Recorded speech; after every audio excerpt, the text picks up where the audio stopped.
गुरुग्राम के 3 विभागों drug control, police की क्राइम ब्रांच व सीएम फ्लाइंग की टीम ने संयुक्त कार्रवाई करते हुए सोमवार देर रात गुरुग्राम के सेक्टर 56, 57 व सेक्टर 47 में रेड की। तीनों जगहों से टीम ने भारी मात्रा में कोरोना के लिए इस्तेमाल होने वाली फेबीफ्लू, रेमडेसिविर एवं लोपिकास्ट दवा बरामद की। इतना ही नहीं, टीम ने हिरासत में लिए गए इराकी नागरिकों के पास से 75 लाख रुपए की नकदी भी बरामद की। संयुक्त टीम के अधिकारियों की माने तो हिरासत में लिए गए इराकी नागरिक हॉस्पिटलों के आसपास ही रहकर दवा इकट्ठा किया करते थे और इस खेप को इराक भेजकर अपना धंधा चला रहे थे।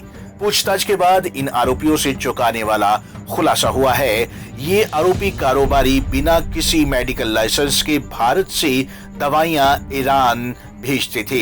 जिन दवाई की कीमत भारत में 45 लाख थी, वहीं ईरान में 75 लाख में बेची जाती थी। इन आरोपियों के पास मिली दवाइयों में नशीली दवाइयां, कैंसर की दवाई, वहीं कोविड मरीजों के इलाज में काम आने वाली दवाई भी बरामद हुई है। कोविड की दवाई जिसकी कीमत भारत में 5400 है, तो वहीं ईरान में 1 लाख की बेची जाती थी। कल हमें 2 गुप्त सूचनाएं प्राप्त हुई कि कुछ इराकी नेशनल्स जो हैं, जो इंडिया रह रहे हैं, वो इलीगल तरीके से यहाँ से दवाइयाँ एक्सपोर्ट करते हैं। जो मामला कमिश्नर एफडीए अशोक मीणा जी के संज्ञान में लाया गया, उन्होंने तुरंत प्रभाव से आदेश दिए। वे सीएम फ्लाइंग स्क्वाड व सीआईए टीम सेक्टर 40 के साथ एक टीम का गठन किया गया और सारी रात हमने ये कार्रवाई शुरू की, जिसमें 2 रेड की गई। पहली रेड हमने करी सेक्टर 57 में, जहाँ से एक अवस नाम का व्यक्ति और इब्राहिम नाम का उसका दोस्त जो एक फ्लैट में रहते हैं, वहाँ से भारी मात्रा के अंदर हमें दवाइयाँ बरामद हुई। वो जो दवाइयाँ थी वो नशे में इस्तेमाल होने वाली और कैंसर के लिए इस्तेमाल होने वाली दवाइयाँ हैं, जिसके पश्चात हमने उनके ऊपर रेड की और वहाँ से हमने 30 लाख रुपए की मेडिसिन को सीज किया और सीएम फ्लाइंग स्क्वाड ने वहाँ से 35 लाख रुपए जो कैश रिकवर हुआ उसको सीज किया। उसके बाद हमने सेक्टर 47 में रेड की, जहाँ से हमने मोहनाद और उसके 2 और साथी, एक फीमेल जो उज्बेकिस्तान से है और एक जो इराकी है, इन 3 जनों को वहाँ से अरेस्ट किया। इनके पास से लगभग 15 लाख रुपए की दवाइयाँ सीज की गई, जिसके अंदर प्रमुख तौर पे रेमडेसिविर इंजेक्शन जो कोविड में यूज़ होता है 48 वायल उसके, फेबीफ्लू टैबलेट्स जो कोविड के लिए यूज़ की जाती है और लोपिरिडो जो कोविड के लिए यूज़ की जाती है, ये भारी मात्रा में हमें बरामद हुई, जो हमने मौके पे सील कर दी गई।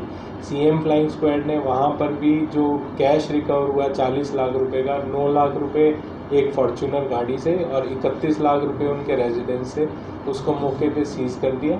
उसके बाद दोनों के खिलाफ एफआईआर दर्ज करा के 5 को मौके पे अरेस्ट करा दिया गया।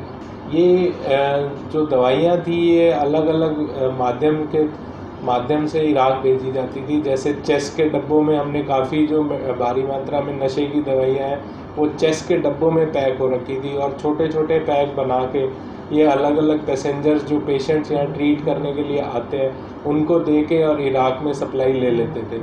जो रेमडेसिविर इंजेक्शन है, जो हिंदुस्तान में 5400 रुपये रेट है, हमने उनसे पूछा तो उन्होंने बताया कि इराक में वही इंजेक्शन 1 लाख रुपए का बिकता है। तो जो दवाइयाँ, जो टोटल दवाइयाँ जिनकी कीमत एस्टिमेटेड कॉस्ट 45 लाख रुपए है, वो ही इराक के अंदर जाके 3.5 करोड़ रुपए तक की बिकती है।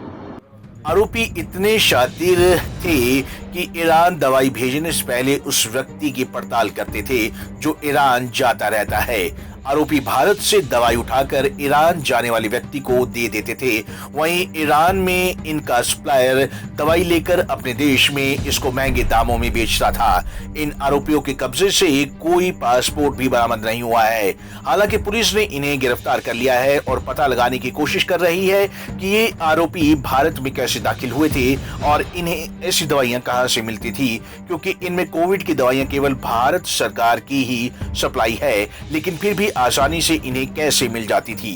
पंजाब केसरी टीवी चंडीगढ़ के लिए गुरुग्राम से नीरज वशिष्ठ की रिपोर्ट।